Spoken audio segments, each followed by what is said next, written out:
Hello student, today we will be talking about antonyms.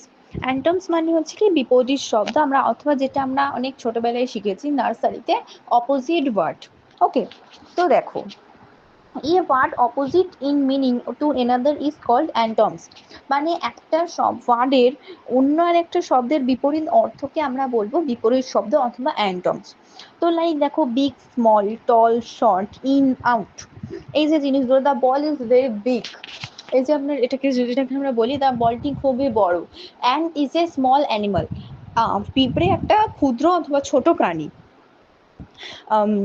The giraffe is a tallest animal, অথবা আমরা যে giraffe is very tall, giraffe খুবই লম্বা, ঠিক আছে।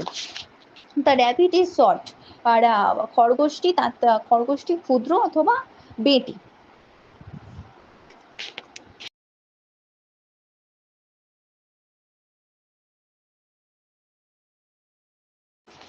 লাইক এরকমও হতে পারে অনেক সময় অনেক বিপরীত শব্দ, slow, fast, day, night, hot, cold, long, short, dirty, clean.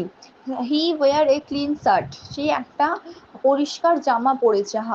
His outfit is very dirty, তার পোশাকটা খুবই নোংরা। রিতা হ্যাজ লং হেয়ার, রিতার খুবই অনেক বড় চুল আছে। লং মানে তো বড়, আর শর্ট মানে হচ্ছে ছোট। তারপর ধরো এটা হতে পারে Mitali like colour short hair, Mitali short hair পছন্দ করে অথবা ছোট চুল পছন্দ করে।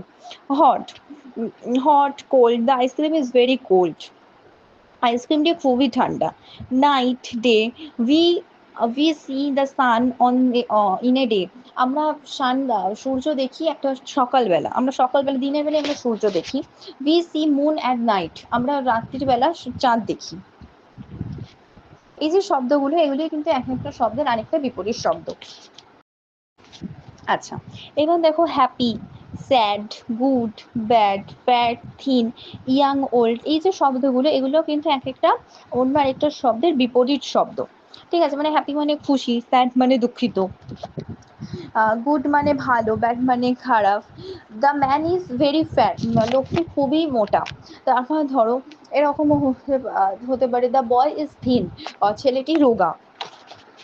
এই যে জিনিসগুলো, the younger man is very hard working, sorry, ওই যে ব্যাপারটা, মানে এই ইয়াঙ্গার ছেলেটি অথবা ইয়াঙ্গার ম্যানটি খুবই পরিশ্রমী। The old woman can not cross the road, এই ওল্ড ওম্যানটি রোডটি পার করতে পারছে না অথবা রোডটি ক্রস করতে পারছে না।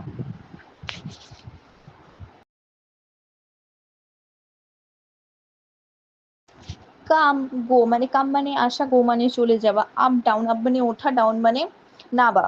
ফুল, এমটি, ফুল মানে হচ্ছে ভর্তি আর এমটি মানে হচ্ছে খালি। দ্য বাকেট ইজ এমটি, বালতিটি খালি। The glass is full of water, গ্লাসটি জলে ভর্তি। এই যে ব্যাপারগুলো, এই যে শব্দগুলো, এগুলো কিন্তু এক একটা অন্য আরেকটা শব্দের বিপরীত শব্দ। আশা করবো তোমরা এই বিপরীত শব্দটা আর এবার বিপরীত শব্দের ভাগ কোনটা, কোন বিপরীত শব্দ, এই ব্যাপারটা বুঝতে পেরেছো এবং এর পরবর্তীকালে এর অ্যাক্টিভিটিগুলো খুব ভালোভাবে তোমরা করতে পারবে। Thank you.